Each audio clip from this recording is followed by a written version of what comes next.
ሰላም ጤና ይስጥልን በመላው ዓለም የምትገኙ የተወደዳችሁ የሮሃ ቲቪ ተከታታዮች የነሐሴ 2 2018 ዓ.ም የምሽት ዜናዎችን ይዘንላችሁ ቀርበናል። በራያ ቆቦ ግንባር ሽንፈት የተከናነበው የአገዛዙ ሰራዊት በመፍረስ የፋኖን ጦር መቀላቀሉን ቀጥሏል። በራያ አካባቢ ያለው ወታደራዊ ፍጥጫ ትኩረት ስቧል። እማኞችን አነጋግረን ዝርዝር ዘገባ አሰናድተናል። በሲዳማ ክልል 6 የፌዴራል ፖሊስ አባላት በአደጋ መሞታቸው ተነግሯል። ዝርዝር መረጃውን ይዘናል። በፋኖ ትግል ስም የህዝብን ጥቅም የሚጻረሩ አካላትን እንቃወማለን ሲል የአፋብን ጎንደር ጠቅላይ ግዛት ራስ አሞራው ኮር መግለጫ አውጥቷል። ኮሩ በስሙ የተላለፈውን መልእክት ውድቅ አድርጓል። የብልጽግናው ባለስልጣን ኤርትራ እናጠቃለን ማለታቸው መነጋገሪያ ሆኗል። ትናንት በአዲስ አበባ አስመራ ላይ ያነጣጠረ መግለጫ ያስነገረው ብልጽግና ባለስልጣን ኤርትራ ትግራይ ገብታለችና እንወጋታለን ሲል በአምባሳደሩ በኩል ዝቷል። የኢራን ፕሬዝዳንት መነጋገር እየተቻለ ጦርነት አያስፈልግም ቢሉም አብዮታዊ ዘቡ ግን አሜሪካ የምንላትን ካላደረገች ሆርሙዝ አይከፈትም ሲል ዝቷል። አድማጭ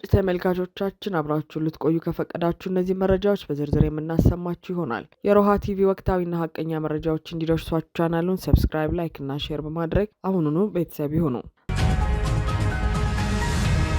በራያ ቆቦ ግንባር ሽንፈት የተከናነበው የአገዛዙ ሰራዊት በመፍረስ የፋኖን ጦር መቀላቀሉን ቀጥሏል። የግንባር ሽንፈት የገጠመው የብልጽግና 802ኛ ኮር የ47ኛ ክፍለ ጦር የሎጂስቲክስ መምሪያ ኃላፊና የ48ኛ ክፍለ ጦር የሰራዊት አባላት ከየአቅጣጫው በመፍረስ ወደ ሚኒሊክ እዝ 102ኛ ኮር መቀላቀላቸው ታውቋል። ዛሬ ነሐሴ 2 2018 ዓ.ም በሰሜን ወሎ በራያ ቆቦ ወረዳ የአገዛዙ 47ኛና 48ኛ ክፍለ ጦር 10 የሰራዊት አባላት ከስምሪት ቀጠና በመጥፋትና ሙሉ ትጥቃቸውን ከተተኳሽ ጋር በመያዝ ወደ 102ኛ ኮር 49ኛና 65ኛ ክፍለ ጦር መቀላቀላቸውን እዙ ይፋ አድርጓል። ፋኖን የተቀላቀሉት የአገዛዙ የሰሜን ምስራቅ እዝ የ802ኛ ኮር የ48ኛ ክፍለ ጦር የተዋጊ መሐንዲስ ወታደሮች በሰራዊቱ መካከል የእርስ በርስ አለመተማመንና ከፍተኛ የሆነ መጠራጠር፣ ዘር ተኮር ግድያ እንዲሁም አድሏዊ አሰራር ከጊዜ ወደ ጊዜ እየተባባሰ መጥቷል ሲሉ ገልጸዋል። የአገዛዙ የ47ኛና 48ኛ ክፍለ ጦር የሰራዊት አባላት የነበሩት ወታደሮች አክለው ቅርብ ጊዜ ወዲህ እየተለመደ የመጣው ሰዎች ብቃት ሳይኖራቸው በመሾም የአንድ ወገን የበላይነት በግልጽ የሚታይበትና ሌላው የሰራዊት አባላት ለሀገር ባለቤት የማይሆንበት መንገድ እየሰፋ መምጣቱ አግልሎናል ብለዋል። ሰራዊት አባላቱ ሀሳባቸውን ሲቀጥሉ ገዢ ቡድን የሚይዘውን የሚጨብጠውን በማጣቱ ሁሉም ያገዛዙ የሰራዊት አባላት የመዋጋት ስለንቦና የለውም ያሉ ሲሆን ወታደሩ ባገኘው አጋጣሚ ህይወቱን ለማትረፍ ስለሚፈልግ እንደ ህዝብ የአማራ ህዝብ እንደ ፋኖ የአማራ ፋኖ ካገዛዙ ከርተው የሚመጡትን የሰራዊት አባላት በሰላማዊ መንገድ አቀባበል እንዲያደርግላቸው ጠይቀዋል። የአፋብን ወሎ ቤተ አማራ ሚኒሊክ እዝ 102ኛ ኮር ህዝብ ግንኙነት መምሪያ መዳረሻው ድልና ነጻነት የሆነው የአማራ ህዝብ የህልውና ተጋድሎ ተጠናክሮ ይቀጥላል ሲል መረጃውን አጋርቷል። የፋኖ ጦር እየፈረሰ ባለበት የራያ ግንባር ከፍተኛ ወታደራዊ እንቅስቃሴ ስለመኖር ሮሃ ከእማኞች ያረጋገጠችው መረጃ ያሳያል። በቅርብ ርቀት የህወሓት ጦር እያደረገው ካለው መጠነ ሰፊ እንቅስቃሴ አንጻር አገዛዙም አለኝ የሚለው ጦር ወደ አካባቢው ለማስጠጋት ጥረት እያደረገ ይገኛል። በርካታ የጦር መሳሪያዎችን፣ የኃይል ስምሪቶችንና የምሽግ ዝግጅቶችን መመልከታቸውን የሚገልጹት እማኞች በአካባቢው ሌላ ከባድ ጦርነት ሊፈነዳ እንደሚችል ጠቁመዋል። በአካባቢው ምሽግ እየቆፈረ ያለው የአገዛዙ ጦር ከሰሜን በኩል ይመጣል ያለው መጠነ ሰፊ ዘመቻን ለመቋቋም ሰራዊቱን ከተለያየ አቅጣጫ እያሰባሰበ እንደሆነም ታውቋል። ይህ ዜና በሚጠናከርበት ሰዓት ከደሴ በመርሳ አቅጣጫ በርካታ ሰራዊት የጫኑ የአገዛዙ ተሽከርካሪዎች ሲያልፉ መመልከታቸውን ነዋሪዎች ነግረውናል። የአካባቢውን መልክዓ ምድር ጠንቅቆ የሚያውቀው የፋኖ ሰራዊት ከዚህ በፊት በአካባቢው ደጋግሞ ድል በማድረግ የአገዛዙን ጦር ማውደሙ ይታወሳል። በፋኖ ትግል ስም የህዝብን ጥቅም የሚጻረሩ አካላትን እንቃወማለን ሲል የአፋብን ጎንደር ጠቅላይ ግዛት ራስ አሞራው ኮር መግለጫ ወጣ።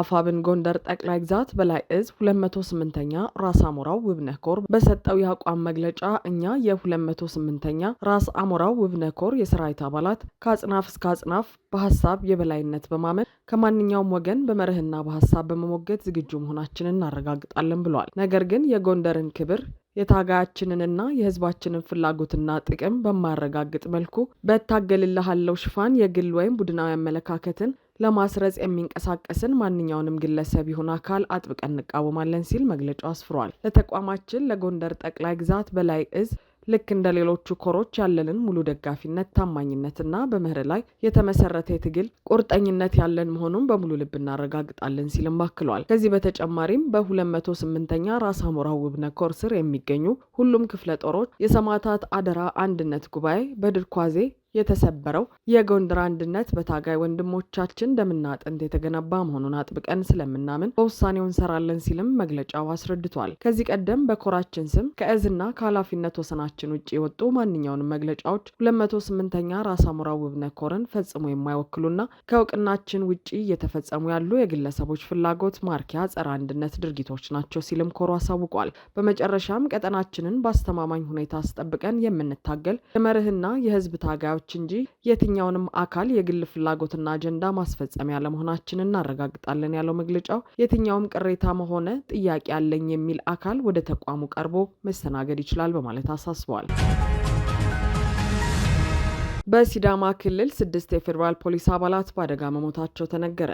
በሲዳማ ክልል አለታ ወንዶ ከተማ ትናንት አርብ ምሽት በደረሱ 2 የተሽከርካሪዎች አደጋ የ7 ሰዎች ሕይወት አልፏል። የክልሉ ፖሊስ ጠቅላይ መምሪያ አደጋዎቹ ትናንት ምሽት የደረሱት በከተማዋ ቡልቱማ በተባለ ቀበሌ ውስጥ መሆኑን አስታውቋል። አደጋው የደረሰው ከቦረና አቅጣጫ ወደ ሐዋሳ ሲጓዝ የነበረና የመለያ ኮዱ 1190 የሆነ የፌዴራል ፖሊስ ተሽከርካሪ በቀበሌው ሲደርስ በመገልበጡ እንደሆነም ታውቋል። በአደጋው የ6 ሰዎች ሕይወት ማለፉን በመምሪያው የትራፊክ አደጋ መከላከልና ምርመራ የስራ ሂደት ኃላፊ ኢንስፔክተር መለሰ ቡኑራ ለጀርመን ድምጽ ተናግረዋል። በአደጋው ህይወታቸውን ያጡት 6ቱ ሰዎች በተሽከርካሪው ተሳፍሮ የነበሩ የፌዴራል ፖሊስ አባላት መሆናቸውን ኢንስፔክተር መለሰ ገልጸዋል። በተጨማሪም በዚሁ ቀበሌ ሌላ ሲኖትራክ የጭነት ተሽከርካሪ መንገድ ስቶ በመኖሪያ ቤት ውስጥ በመግባቱ የአንድ ሰው ህይወት ማለፉን ኢንስፔክተሩ ተናግረዋል። ከአደጋው ጉዳት የደረሰባቸው 5 ሰዎች ለሕክምና እርዳታ ወደ ሐዋሳ ሪፈራል ሆስፒታል መወሰዳቸውን የጠቀሱት ኢንስፔክተሩ የሁለቱም አደጋዎች መንስኤ እየተጣራ ይገኛል ብለዋል። የብልጽግናው ባለስልጣን ኤርትራን እናጠቃለን ማለታቸው መነጋገሪያ ሆኗል። የኤርትራ መንግስት ከህወሓት ጋር በመቀናጀት ውጊያውን በኢትዮጵያ መሬት ላይ ለማድረግ በማቀድ በሌሊት መብራት እያጠፋ ታንኮችንና ከባድ መሳሪያዎችን ወደ ትግራይ ክልል እያስገባ ነው በማለት የከሰሱት ሱሌይማን ደደፈው የተባሉት ባለስልጣን ወደ አስመራ እንተኩሳለን ብለዋል። የኤርትራን ወታደራዊ እንቅስቃሴና ጥምረት ተከትሎ የኢትዮጵያ መንግስት ራስን የመከላከል መብቱን ተጠቅሞ ኤርትራን ህጋዊ ኢላማ ሊያደርግ ይችላል ሲሉ በሶማሊያ የኢትዮጵያ አምባሳደር የሆኑት ሱሌይማን ደደፈው የእናጠቃለን ዛቻ አሰምተዋል። ሱሌይማን ደደፈው የኤርትራ ወታደራዊ አመራሮች በምስራቃዊ ዞን አዲግራት አካባቢ ከሚገኙ የህወሓት ወታደራዊና የሲቪል መስተዳደር አመራሮች ጋር ግንኙነት ሲያደርጉ የሚያሳዩ ምስሎች መውጣታቸውን በመጠቆም የሁለቱን ኃይሎች አዲስ ጥምረት ተቃውመዋል። የብልጽግናው ባለስልጣን አንድ የታጠቀ ወታደራዊ ኃይል የማዕከላዊ መንግስቱን ፈቃድ ሳያገኝ የአንዲትን ሉዓላዊት ሀገር ዓለም አቀፍ ድንበር አቋርጦ መግባቱ የተመሰረቱ የዓለም አቀፍ ህግ መርሆችን በግልጽ የሚጻረር እንደሆነ በመግለጽ አስመራን እንደሚዋጉ ጽፈዋል።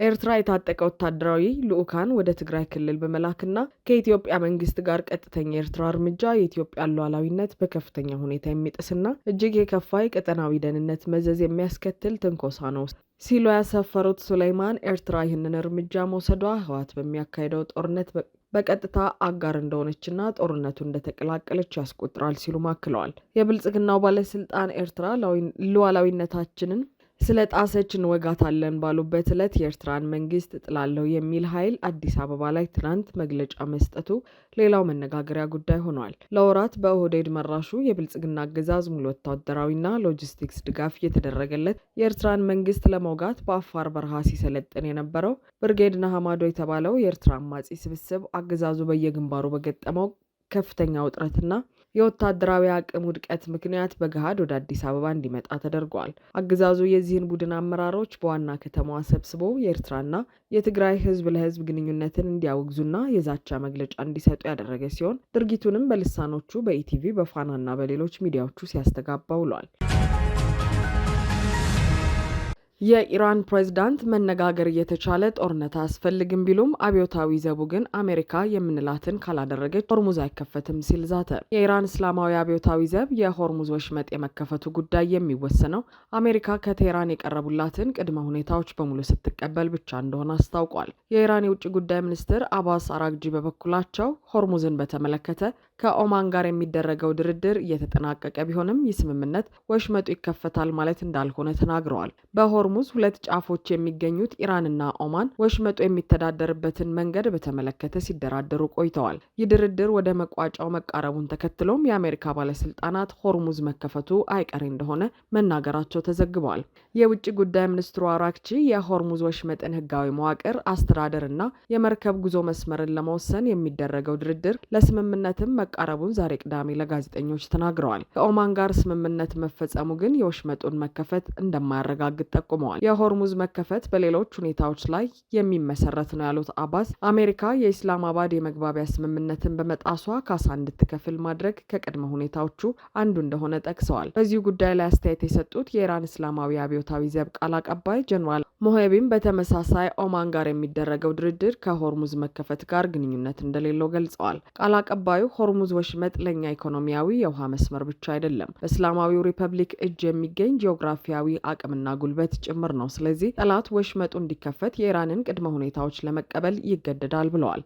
ይህ በእንዲህ እንዳለ ከየካቲት አንስቶ ከአሜሪካ ጋር ጦርነት ውስጥ ያለችው ኢራን ፕሬዚዳንት የሆኑት መሱድ ፔዜሽኪያን መብቶቻችንን በንግግር ማስከበር እየቻልን ለምን እንዋጋለን ሲሉ በሁለቱ ሀገራት መካከል የሚደረገው ድርድር ያላቸውን ድጋፍ ገልጸዋል። ቴህራን ከያዘቻቸው አቋሞች ፈቀቅ እንደማትል የገለጹት ፕሬዝዳንቱ የጦርነቱ መቀጠል ግን ኢራን እጅ እንድትሰጥ የምትፈልገው እስራኤል እንድንከተል የምትሻው መንገድ ነው ሲሉ ተናግረዋል። 5 ወር ያለፈው የመካከለኛው ምስራቅ ግጭትን በድርድር ለመፍታት የተደረጉ ጥረቶች እስካሁን ድረስ ይሄ ነው የሚባል ውጤት ባያስገኙም ድርድር አጀንዳዎች ቀጥለዋል። የአሜሪካው ፕሬዚዳንት ዶናልድ ትራምፕ ከሰሞኑ ከኢራን ጋር ድርድር እየተካሄደ መሆኑን በተደጋጋሚ ሲናገሩ ቢደመጡም ቴህራን ለንግግር የመቀመጥ እቅድ እንዳልያዘች በመግለጽ ጭምር አስተባብላለች። ትናንት አርብ ወደ ስልጣን የመጡበትን 2ኛ ዓመት ክብረ በዓልን አስመልክቶ ባስተላለፉት መልእክት ፕሬዚዳንት መሱድ ፔዜሽኪያን ኢራን በንግግር አማካኝነት የሊባኖስን ጦርነት ማስቆም፣ የተጣለውን እገዳ ማስነሳትና የተወሰኑ ማዕቀቦች ሉዓላዊነቷን ወይም የመከላከል አቅሟን አደጋ ላይ የሚጥሉ ጥያቄዎችን እንደማትቀበል መናገራቸውን የሀገሪቱ መንግስት ሚዲያዎች ዘግበዋል።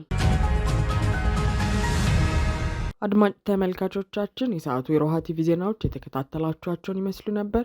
አብራችሁን ስለነበራችሁ ከልብ እናመሰግናለን። ሰላም።